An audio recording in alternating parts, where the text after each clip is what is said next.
Hi, Ron from Clarity. In this quick video, we're going to talk about how to ensure that your payments follow HIPAA guidelines as well on your HIPAA portals. How do we do that? Well, here's 5 key steps. Let's dive right in. Number 1, make sure you choose a PCI-compliant gateway that also offers HIPAA-compatible options. PCI DSS compliant is one thing. That is where we're tokenizing the credit card and or account details, so we're not storing credit card numbers fully in our database. We're tokenizing them, putting them up there. We're also trying to see if they do the same thing with HIPAA compatible options when they do their certification. Number 2, which drives right into that, tokenizing the payment data to reduce the direct PCI exposure. What does that mean? Well, when we take a bill and we pay invoice number or I'm account number 1234, what is my code for the service that was rendered that day? Did I get a filling on a tooth and they put, cavity filling and they write it in there? It's $50 copay. Or, is it service ID 2369 and it was $50?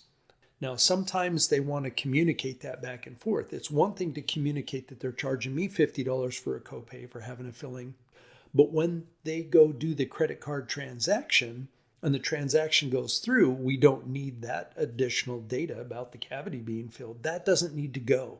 And so the same is true for any medical treatments, right? Any drugs, any medications, any surgeries, any of that kind of stuff. It's none of their business. They're charging a credit card, they're paying a bill. There should be a dollar amount, there should be a transaction date, and there might be an ID for the line item or the invoice number or whatever it is.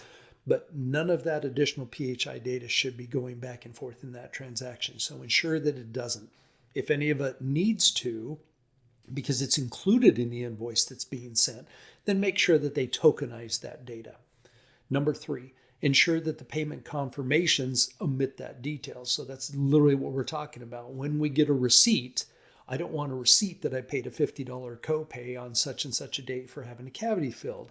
I want a receipt that says $50 paid, account number 1234 for maybe service ID 2397. I don't need the specific details. I can always log into the portal and look that up or look for the date of service. I want to see date of service, code 23798, $50. That's what I want to see. Number 4, review the gateway incident response procedures. So talk to your gateway. So if you pick a company and they provide your gateway, like an authorized.net or somebody, talk to them. Ask them what they have for a detailed response plan. What happens if there is a breach? What happens if my credit card numbers or credit card details gets out?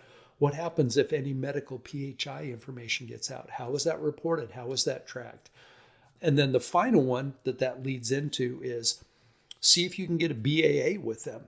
I mean, you're already going to get a business associate agreement with your HIPAA hosting provider. You're already going to get one with your development partner like Clarity if we build you a portal or HIPAA e-commerce. So why not see if you can get a BAA so that they will also be liable and on the hook to make sure that the dollars transacting and all of those transactions are held to that same high level of HIPAA security.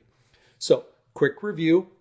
Number 1, choosing a PCI compliant gateway that also offers HIPAA compatible options. Number 2, tokenizing the payment data. Number 3, ensuring that payment confirmations and receipts omit PHI data.